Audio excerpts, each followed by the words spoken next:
show. That's right, today we're cooking and not baking.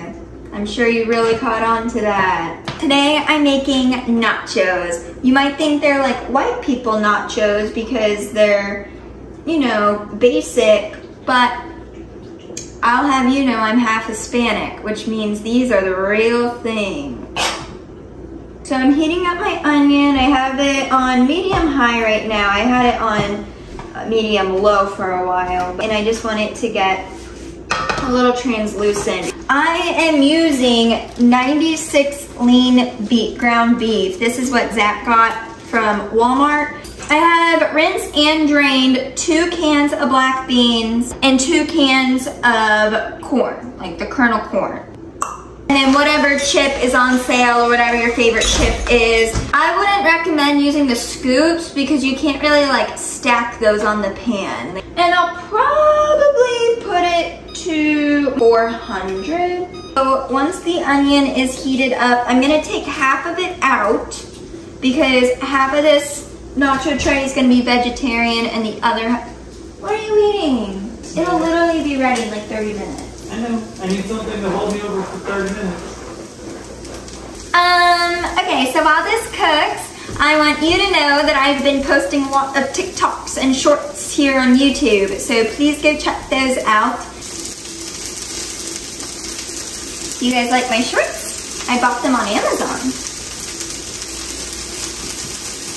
Also, I saw this video on Instagram Reels of this girl that did a photo shoot with her dogs so that she could frame them and put them on her walls.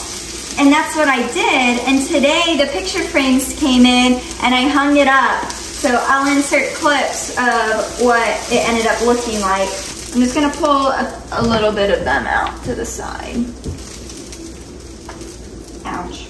If you were my mom, you'd be freaking out that I'm putting hot stuff in plastic.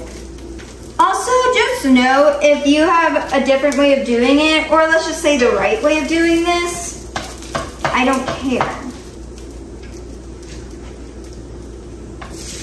What I do is I put my beef on, and I push it down, and I try to get it a good sear at the bottom, and then you just break it up. I do have a meat smasher.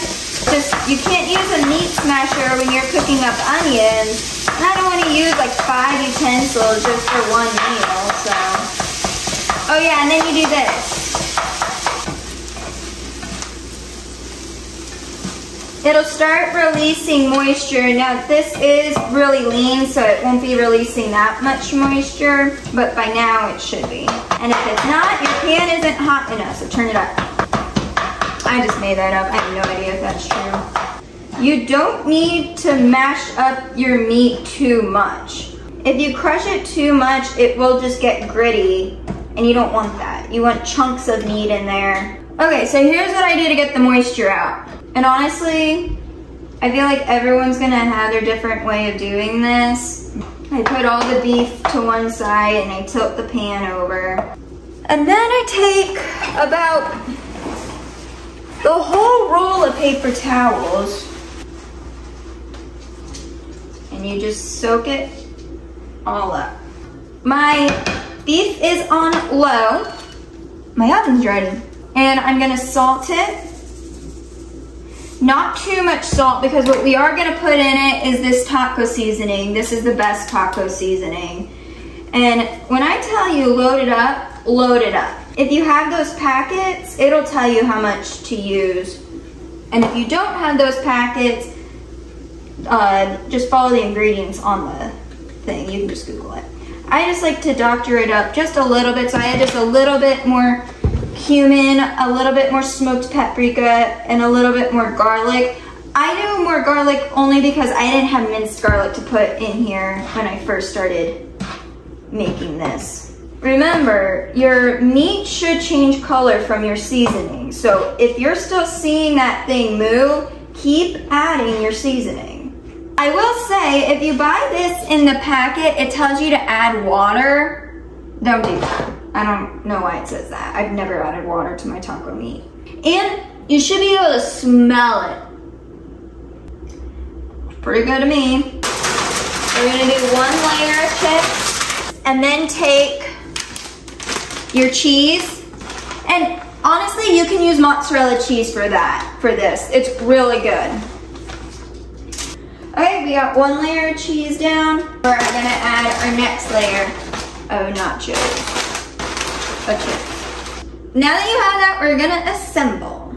I'm gonna put what I want closest to the heat on top and what I want further from the heat on the bottom. So because this meat is already cooked, I don't necessarily want it super close to my burner.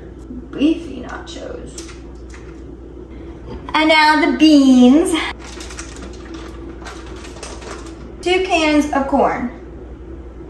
If you don't like corn, I'm not sure what to tell you because I love corn. Okay, so you're actually supposed to put salt and garlic on after this step, like right on top of there before you add the cheese, and I forgot to do that, so just remember that that's what you're supposed to do.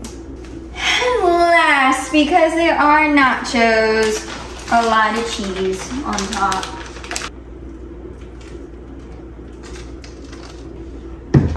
Okay.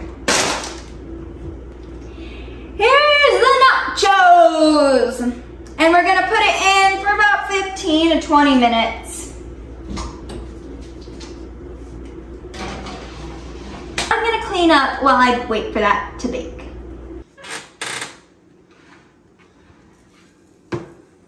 Here are the nachos.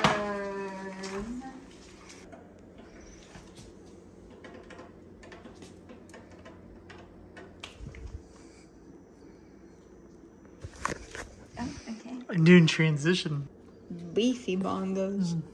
Some beefy bongos. Yummy.